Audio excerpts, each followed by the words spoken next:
கட்டுற கம்பில இருந்து அடிக்கிற ஆணி வரைக்கும் எல்லாம் குவாலிட்டியா இருக்கணும்ல. பிரகாஷ் போன்றவர்களுக்காகவே ஜிபிஆரின் டிஎம்டி கம்பிகள். மின்னணு வாக்குப்பதிவு இயந்திரங்களில் பதிவாகும் வாக்குகள் எவ்வாறு தலைமை தேர்தல் அதிகாரியை சென்றடைகிறது, வாக்கு சதவீதம் எப்படி கணக்கிடப்படுகிறது என்பதை விவரிக்கிறார் செய்தியாளர் ரமேஷ்.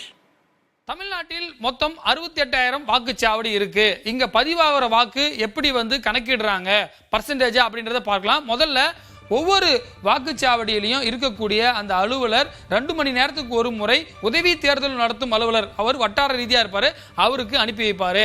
அவர் என்ன பண்ணுவாருன்னா ஆர்ஓவுக்கு அனுப்பி வைப்பாரு. அதாவது ஒரு எம்பி தொகுதியில 6 எம்எல்ஏ தொகுதி இருக்கும். அந்த 6 ஏஆர்ஓவும் என்ன பண்ணுவாங்க, மொத்தமா டேட்டாவை பதிவு செஞ்சு அந்த ரிட்டர்னிங் ஆபீசருக்கு அனுப்புவாங்க. அவர் தான் அந்த எம்பி ஆர்ஓ அப்படின்னு சொல்லுவாங்க.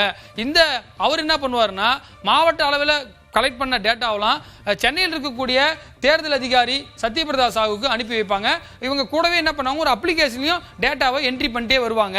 அது மட்டும் இல்லாமல் 17C விண்ணப்பம், அதாவது நீங்கள் ஓட்டு போட போனவுடனே உங்ககிட்ட கையெழுத்து வாங்குவாங்க. ஒரு பூத்தில் 500 ஓட்டு இருக்குன்னா மாலை 6 மணிக்கு தான் தெரியும் 400 பேர் தான் ஓட்டு போட்டிருக்காங்க, 100 பேர் ஓட்டு போடலன்னு தெரியும். அந்த தகவலை தான் கடைசியாக எடுத்துகிட்டு போய் அவர்கள் ஏஆர் ஓட்டை கொடுப்பாங்க. அதனால தான் இந்த ஈவினிங் டேட்டா லேட் ஆகும். அது மட்டும் இல்லாமல் தமிழ்நாட்டில் மொத்தம் இருக்கக்கூடிய வாக்காளர்கள் 6,23,00,000.